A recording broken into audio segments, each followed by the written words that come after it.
Welcome back to DP sir English classes. आज मैं आप लोग को ट्रांसफॉर्मेशन के उसी सीरीज़ में interchange of assertive and exclamatory sentences को एक्सप्लेन करूंगा। अभी प्रीवियस वीडियोस में आपने interchange of assertive and negative sentence को स्टडी किया होगा। सारे रूल्स रेगुलेशंस एग्जाम्पल मैंने समझा दिए थे। तो आज आप लोग को मैं स्टार्ट करूंगा, समझाऊंगा interchange of assertive and exclamatory sentences का मतलब साधारण और विस्मय बोधक वाले वाक्यों का परिवर्तन। तो इसी क्रम में चलिए हम देखते हैं थोड़ा सा रूल के बारे में। रूल फर्स्ट है इसका, इनके वाक्यों में अत्यधिक खुशी, दुख, आश्चर्य या घृणा का भाव प्रकट होता है। यानी कि एक्सक्लेमेटरी सेंटेंसेस विस्मय सूचक वाले वाक्यों में अत्यधिक खुशी या दुख या आश्चर्य या घृणा का भाव प्रकट होता है तथा एक्सक्लेमेशन मार्क यानी कि विस्मय बोधक चिन्ह का प्रयोग किया जाता है।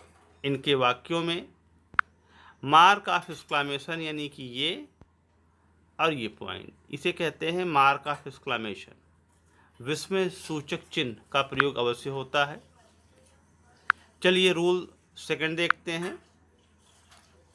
रूल सेकंड है हमारा, रूल सेकंड को देखिए।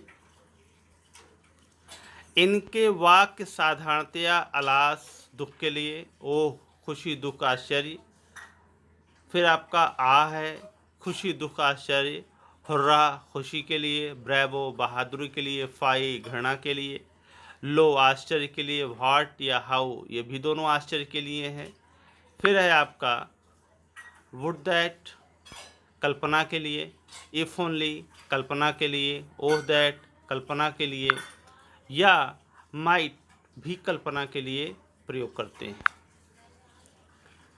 तो कहने का मतलब जो एक्सक्लेमेटरी के सेंटेंस होते हैं ये alas, O, ah, hurrah, bravo, fie, lo, what, how, would that, if only, oh that, might इत्यादि शब्दों से शुरू होते हैं और इनके पश्चात या वाक्य के अंत में ये मार्क ऑफ एक्सक्लेमेशन अवश्य लगा होता है, जिससे हम पहचानते हैं कि ये एक्सक्लेमेटरी सेंटेंसेस है, क्योंकि इसमें हृदय की तीव्र भावनाओं को व्यक्त किया जाता है इनके वाक्यों में, जैसे अत्यधिक खुशी, दुख, आश्चर्य या घृणा।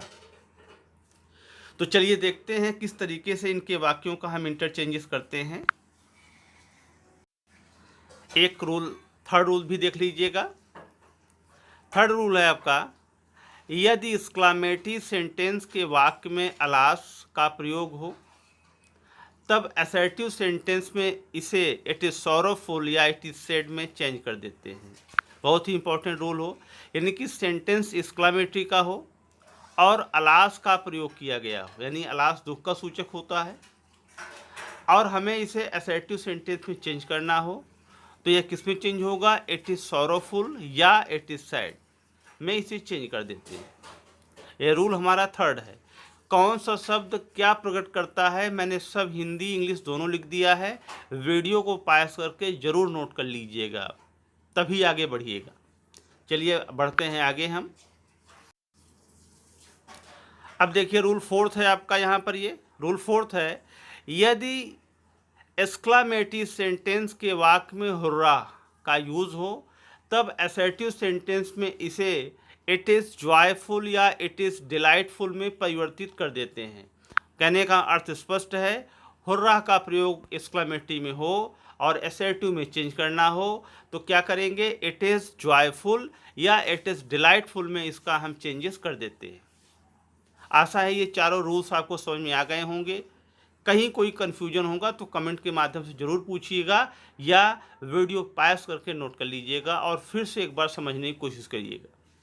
चलिए बढ़ते हैं हम एग्जाम्पल की तरफ। पहला एग्जाम्पल हमारा है alas he has failed in this year. ठीक है ना। अब यहाँ पे देखिए अलास लिखा हुआ है तो यह दुख का सूचक है और जब दुख का सूचक है तो देखिए मार्क ऑफ एक्सक्लेमेशन लगा हुआ है। एग्जाम में ऐसे दे देगा, कहेगा इसे आप असर्टिव में चेंज करिए, यानी कि है आपका एक्सक्लेमेटरी और चेंज करना है आपको एसर्टिव में।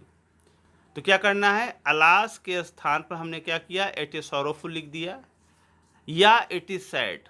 देखिए ऑब्लिक लिखा हुआ है, दो में से एक ही लिखना है, या तो इट इज सॉरोफुल लिखिए या इट इज सैड लिखिए। लिखने के बाद में कंजंक्शन दैट का प्रयोग मस्ट है, क्योंकि आप दो क्लास को जोड़ोगे, एक क्लास तो ये हो गया और दूसरा क्लास आपका ये है। जब दोनों क्लास को आप जोड़ोगे तो कंजंक्शन दैट का भी प्रयोग मस्ट होगा। तो हमने क्या लिखा, इट इज़ सॉरोफुल या इट इज़ सैड लिखा, कंजंक्शन दैट लगा दिया, उसके बाद में बचे हुए वाक्य का आपने फिर से लिख दिया, he has failed in this year, तो he has failed in this year को हमने लिख दिया। अब देखिए alas he has failed in this year, तो इट इज़ सॉरोफुल या it is sad that he has failed in this year. तो ये जो he has failed in this year, ये तो आपका सेंटेंस हुआ, इसको हमने कंजंक्शन दैट से इट इज़ सॉरोफुल या इट इज़ सैड से जोड़ा हुआ है। तो एग्जाम में अगर ऐसा एक्सक्लेमेटरी सेंटेंस आएगा तो उसे आपको असर्टिव में ऐसे चेंज करना है, या यदि असर्टिव आता है तो उसको एक्सक्लेमेटरी में इस तरीके से आपको चेंज करना है, जस्ट रिवर्स कर देना। चलिए दूसरा सेंटेंस देखते हैं। दूसरा है alas we have not won this match. तो यहाँ पर भी अलास दुख का सूचक है, तो क्या करेंगे, इट इज़ सॉरोफुल लिखिए या इट इज़ सैड लिखिए, उसके बाद में कंजंक्शन दैट का प्रयोग करेंगे। कंजंक्शन दैट का प्रयोग करने के पश्चात में हम क्या करेंगे, we have not won this match, तो we have not won this match को एज इट इज़ लिख देंगे। अब यहाँ पर अर्थ स्पष्ट है कि हमने इस एक्सक्लेमेटरी को इस तरीके से असर्टिव में चेंज किया। चलिए हम बढ़ते हैं तीसरे एग्जाम्पल की तरफ। तीसरा एग्जाम्पल है हुर्रा, शी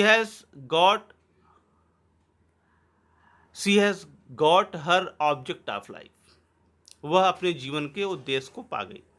तो यहाँ पर देखिए हुर्रा खुशी का प्रतीक है, इसके पहले लिखवाया हूँ मैंने, हुर्रा जो है ये खुशी आनंद का प्रतीक है, तो उसको किस में चेंज करते हैं, इट इज़ डिलाइटफुल।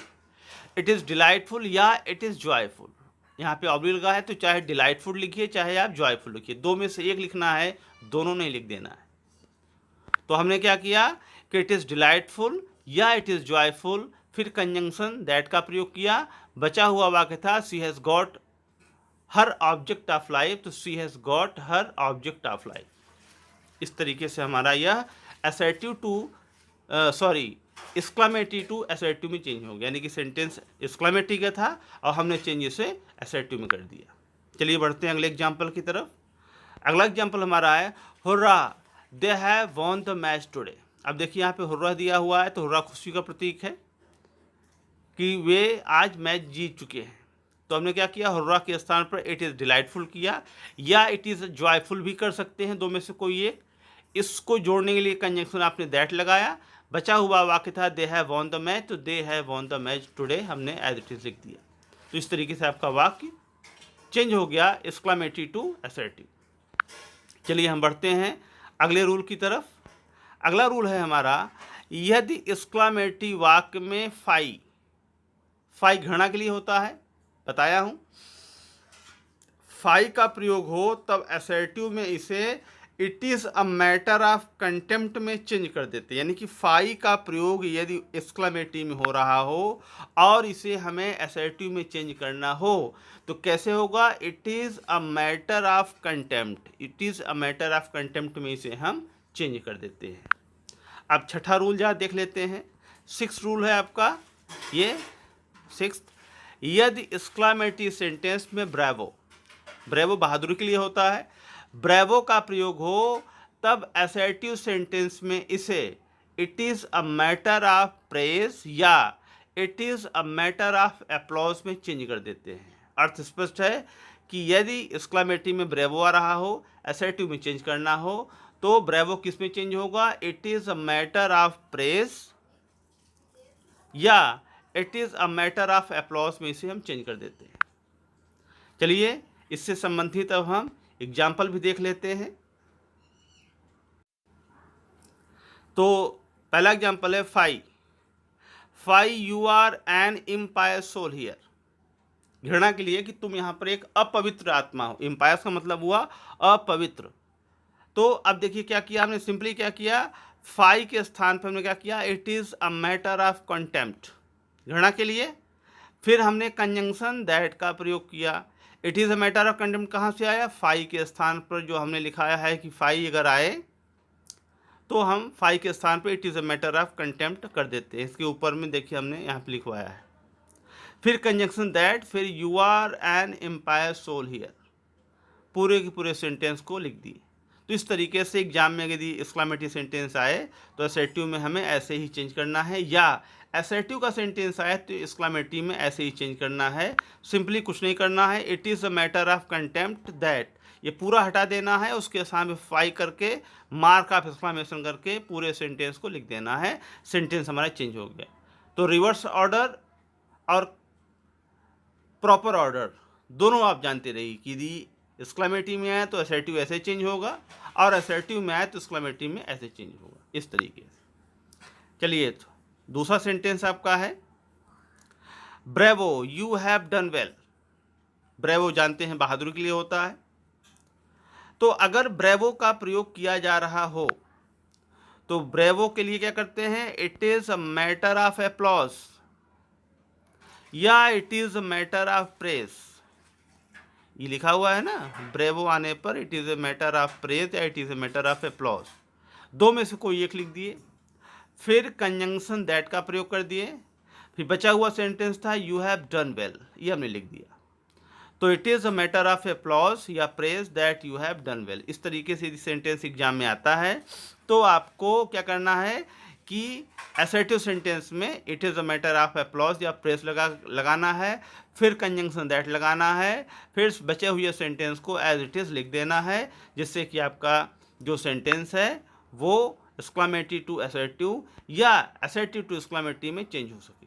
अगर यदि असर्टिव क्वेश्चन देता है तो आपको it is a matter of applause या प्रेज हटा करके, दैट हटा करके उसके साथ ब्रेवो लिख देना है, मार्क ऑफ एक्सक्लेमेशन कर देना है, और बचे हुए सेंटेंस को लिख करके फुल स्टॉप लगा देना है। तो इस तरीके से चेंज हो जाएगा। चलिए बढ़ते हैं अगले एग्जाम्पल की तरफ। अगला है आपका, यदि अगर है आपका fie they have murdered many man. Fie यहाँ पे घृणा के लिए हुआ कि उन्होंने कई लोगों की हत्या कर दिया है, कई लोगों को जान से ख़त्म कर दिया है। तो उन्हें बताया कि अगर फाई है तो क्या करते हैं, it is a matter of contempt. Fie के स्थान पर it is a matter of contempt किए, फिर कंजंक्शन दैट लगाए, और दैट लगाने के बाद में दे हैव मर्डर्ड मैनी मैन को यहाँ पर हमने लगा दिया। क्या हो गया, it is a matter of contempt that they have murdered many man. अब यहाँ पर देखिए ये एक्सक्लेमेटरी का सेंटेंस था, एक्सक्लेमेटरी से यहाँ पर हमने इसे किस में चेंज कर दिया, असर्टिव सेंटेंस। तो ये एक्सक्लेमेटरी से हमारा असर्टिव में चेंजेस हो गया। अगला है आपका bravo you have stood first in the class. बहादुर के लिए कि तुम कक्षा में प्रथम आए। हमने क्या किया, ब्रेवो के स्थान पर it is a matter of applause किया, या it is a matter of praise भी हो सकता है, कर सकते हैं आप। कंजंक्शन दैट का प्रयोग किया, और बचे हुए सेंटेंस को you have stood first in the class को एज इट इज़ हमने लिख दिया और फुल स्टॉप लगा दी। तो हमारा एक्सक्लेमेटरी टू असर्टिव में चेंज हो गया। आशा है कि आपको इतने एग्जाम्पल्स में सभी एग्जाम्पल समझ में आए होंगे जितना हमने रूल पढ़ाया आपको। अगर कोई कन्फ्यूजन हो तो ज़रूर पूछ लीजिएगा। अब हम बढ़ते हैं अगले रूल की तरफ। अगला रूल है आपका, यदि एक्सक्लेमेटरी सेंटेंस में if only, would that, oh that इत्यादि का प्रयोग हो तब असर्टिव सेंटेंस में इसे सब्जेक्ट प्लस विश दैट में चेंज कर देते हैं। सब्जेक्ट होगा फिर विश दैट में चेंज कर देते हैं। कैसे, अभी एग्जाम्पल देते हैं। 8th रूल है, यदि एक्सक्लेमेटरी सेंटेंस में आश्चर्य प्रकट हो, एक्सक्लेमेटरी सेंटेंस में आश्चर्य प्रकट हो तब असर्टिव सेंटेंस में इसे इट इज़ वंडरफुल या it is a matter of surprise में चेंज कर देते हैं। यानी कि इट इज़ वंडरफुल या it is a matter of surprise में बदल देते हैं। ठीक है, अब देखिए एग्जाम्पल इससे संबंधित। एग्जाम्पल है, if only we could get that post. अब देखिए यहाँ पर इफ ओनली आया है लास्ट में, शुरुआत में। तो इफ़ ओनली यहाँ पे देखिए मार्क ऑफ एक्सक्लेमेशन लगाया लगेगा, यहाँ पे उन्होंने नहीं लगाया है तो आप लोग ज़रूर लगा लीजिएगा। यानी कि इसके लास्ट में देखिए यहाँ पे मार्क ऑफ एक्सक्लेमेशन लास्ट में जरूर लिखा जाएगा। तो क्या हुआ, इफ़ ओनली के स्थान पर क्या हुआ, वी विश, वी सब्जेक्ट हो गया और विश जो लिखा बताया था हमने वो हो गया। यहाँ पे देखिए सब्जेक्ट प्लस विश, यहाँ पर सब्जेक्ट प्लस विश, तो यहाँ पर हमने सब्जेक्ट में क्या लिया, वी लिया यहाँ का, फिर हमने क्या लिखा, विश, फिर कंजंक्शन दैट लगाया, दैट के बाद में we could get that post, तो we could get that post हो गया हमारा। इस तरीके से हमने इसको बना दिया। फिर अगला एग्जाम्पल है देखिए, oh that I were a king. अब देखिए यहाँ पर भी मार्क ऑफ एक्सक्लेमेशन लगेगा लास्ट में, ओह दैट है, इफ़ ओनली है, वुड दैट है, तो इनके लास्ट में मार्क ऑफ एक्सक्लेमेशन अवश्य लगेगा, वो आप लोग लगा जरूर लीजिएगा। तो ओह दैट लिखा हुआ है तो यहाँ पे क्या हो जाएगा, आई विश, आई सब्जेक्ट है तो आई लिख दिया और विश लिख दिया, तो और ओह दैट गायब हो गया, चला गया। फिर कंजंक्शन दैट लगा दिया, फिर बचा क्या था, आई वर ए किंग, तो आई वर ए किंग हो गया। तो क्या हो गया, I wish that I were a king, full stop. अगला एग्जाम्पल आपका देखिए, अगला एग्जाम्पल आपका है, would that we were children again, क्या ही अच्छा होता कि हम पुनः बच्चे हो जाएं। और फिर यहाँ पर भी देखिए मार्क ऑफ एक्सक्लेमेशन अवश्य लगेगा। तो वुड दैट के स्थान पर वी विश, वे लिखा है तो वी हो जाएगा, फिर विश, कंजंक्शन दैट लग जाएगा, बचा क्या था, वी वर चिल्ड्रन अगेन, तो वी वर चिल्ड्रन अगेन यहाँ पे हो जाएगा।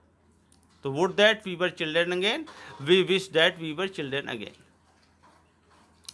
Full stop. आशा या समझ में आ गया होगा।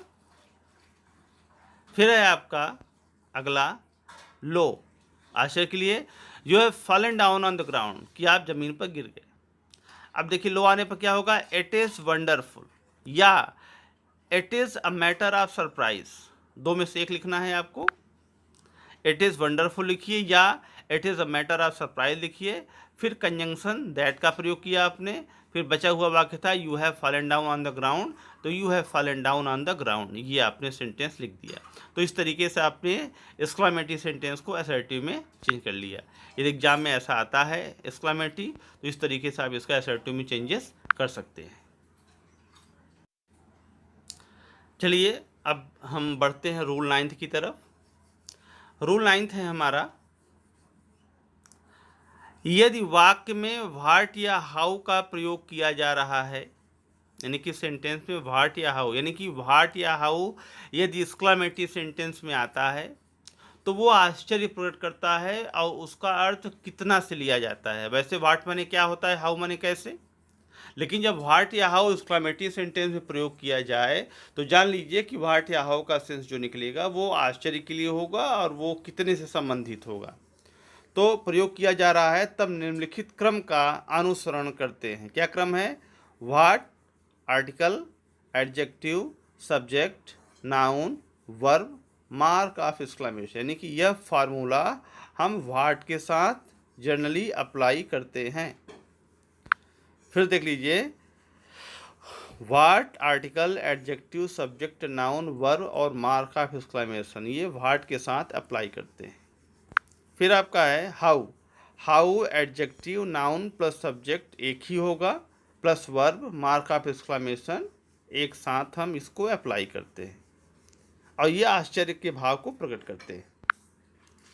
फिर है असर्टिव सेंटेंस में चेंज करते समय व्हाट या हाउ को वेरी या ग्रेट में परिवर्तित कर देते हैं। बहुत इंपॉर्टेंट चीज़ है, यानी कि जब हम एक्सक्लेमेटरी सेंटेंस को असर्टिव में चेंज करते हैं तो जो व्हाट या हाउ आता है वो व्हाट या हाउ वेरी या ग्रेट में वो बदल जाता है। इसको ज़रूर नोट डाउन कर लीजिएगा आप, कॉपी में भी और दिमाग में भी।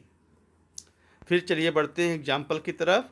पहला एग्जाम्पल आपका है, what a pleasant morning it is, कितनी सुहावनी सुबह है। देखिए लास्ट में मार्क ऑफ एक्सक्लेमेशन आया है। अब व्हाट का तात्पर्य यहाँ पे क्या हुआ, कितने से, आश्चर्य के लिए, कितनी सुहावनी सुबह है। देखिए व्हाट हुआ, आर्टिकल हुआ, एडजेक्टिव हुआ, नाउन हुआ, फिर सब्जेक्ट हुआ, फिर वर्ब हुआ, फिर मार्क ऑफ एक्सक्लेमेशन हुआ। एक क्रम से, जैसे क्रम से मैंने लिखवाया है वो सारे क्रम से एक साथ इसमें पुटअप किए गए हैं, तो इसी तरीके से ये लिखे जाते हैं। तो आपका यहाँ पे हो गया what a pleasant morning it is. फिर चेंजेस कैसे करेंगे, इसका ये एग्जाम में दिया गया ऐसा, जिसको मैं चेंज करना है किसमें, असर्टिव सेंटेंस में। क्या करेंगे, पहले इट इज़ को उधर से इधर लाएंगे, तो इट इज़ हो गया हमारा। फिर ए लिखेंगे, ये ए जो लिखा हुआ है। व्हाट हमारा वेरी में चेंज हो गया। Pleasant morning as it is लिख करके फुल स्टॉप लगा दी। कितने आसानी से हमने चेंज कर दिया। फिर से देखिए, what a pleasant morning it is exclamatory sentence है, एग्जाम में आया, तो सबसे पहले क्या करेंगे, इट इज़ लास्ट वाले को जो सब्जेक्ट है हमारा, इट इज़ को इधर लाए। फिर आर्टिकल ए है तो यहाँ पे लिखें। व्हाट हमारा किस में चेंज हो गया, वेरी में चेंज हो गया। बचा आपका प्लेजेंट मॉर्निंग, तो प्लेजेंट मॉर्निंग लिख करके हम यहाँ पे फुल स्टॉप लगा दिए। तो सेंटेंस हमारा किस में, एक्सक्लेमेटरी टू असर्टिव में चेंज हो गया। यदि असर्टिव का आता है तो इस तरीके से एक्सक्लेमेटरी में चेंज कर लीजिए, नहीं रिवर्स भी आप जान लीजिए किस तरीके से रिवर्स में चेंजेस होगा। चलिए बढ़ते हैं अगले एग्जाम्पल की तरफ। अगला एग्जाम्पल है हाउ फ्यूरियस द स्नेक, कि सांप कितना क्रोधित है।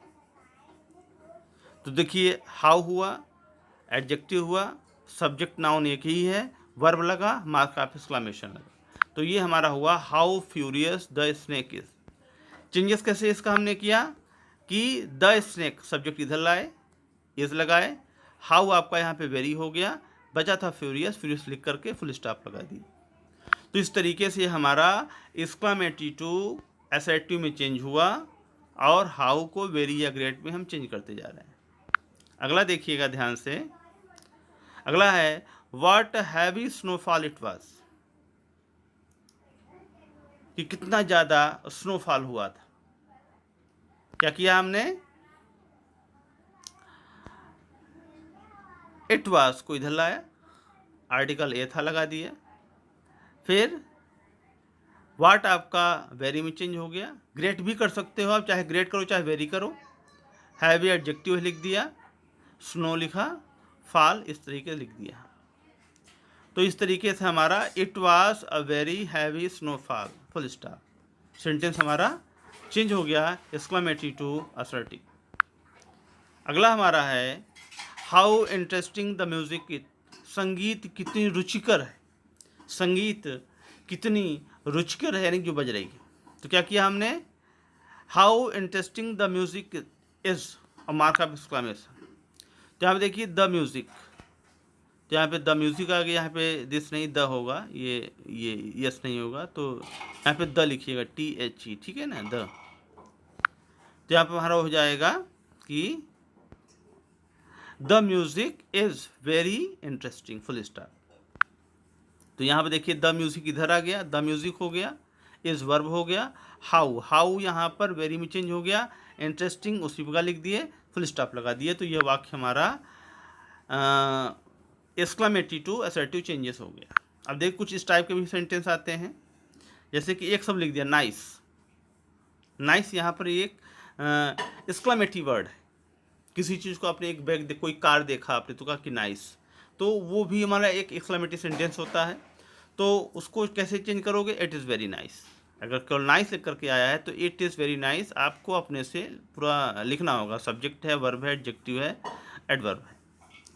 तो इट इज़ यानी कि नाइस आने पर यह किस में चेंज हो जाएगा, इट इज़ वेरी तो लिखना ही है, फिर नाइस वाले वर्ड को लास्ट में जोड़ देना है, इट इज़ नाइस हो गया। फिर गुड, कभी कभी एक्सक्लेमेटरी सेंटेंस में बोलते हैं गुड, तो क्या होगा, इट इज़ वेरी गुड, यानी कि ये एक्सक्लेमेटरी सेंटेंस है। ये एक्सक्लेमेटरी सेंटेंस हमारा असर्टिव में क्या चेंज होगा, इट इज़ वेरी गुड। फिर है हमारा अट्रैक्टिव, यानी काफ़ी आकर्षक। क्या असर्टिव में चेंज होगा, इट इज़ वेरी अट्रैक्टिव, यानी कि it is very attractive full stop. ठीक है, तो कहने का मतलब इस तरीके से हमारा चेंजेस किया जाएगा।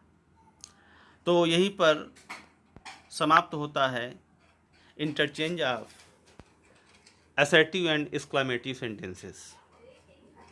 वीडियो को पॉज करके और रिपीट करके बैकवर्ड करके, फॉरवर्ड करके, हर तरीके से आप इसको कई बार देखिएगा, समझिएगा। फिर भी कहीं कोई कन्फ्यूजन हो तो कमेंट के माध्यम से ज़रूर पूछिएगा। तो चलिए समाप्त करते हैं आज की वीडियो और मिलते हैं आपसे जल्द ही नए वीडियो में। Thank you.